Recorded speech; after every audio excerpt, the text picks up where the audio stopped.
Yeah, and then where he double dipped at cornerback, he signed Kyle Fuller, and that was an A+ grade for me, Kim. Not only did he not literally waste no time when Fuller was released by the Bears, 10 minutes later it came through. They had a contract in place, 1 year, $9.5 million.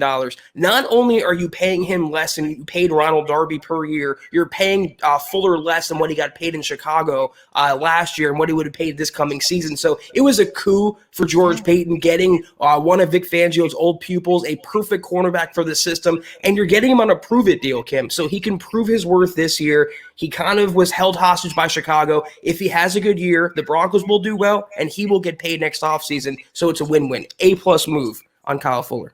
A+ move. All right, we went from a B to an A+, and now we're going to dip down, but for a good reason. Zach, you've got a pretty low grade, obviously, for the Phillip Lindsay move. So talk about that one for us. I think dip down for a justified reason. I will never, I understand that people say about him, his flaws, his drawbacks. He can't catch passes. He can't pass protect. He's not an RB1.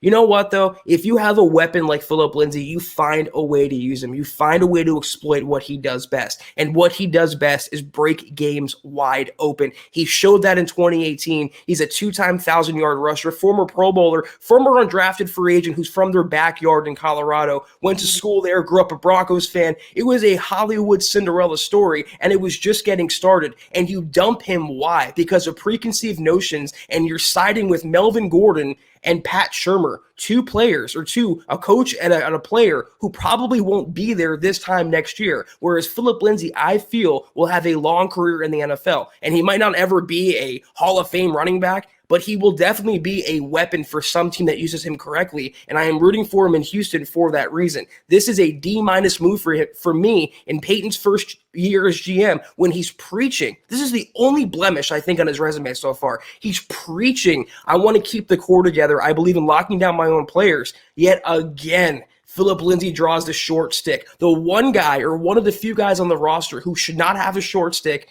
has a short stick constantly. And it'll never sit right with me the way they discarded him, Kim, like he was nothing, unceremoniously kicking him to the curb after what he did. 2 years ago, he was a hero. He was everyone's fan favorite. Now he's in Houston.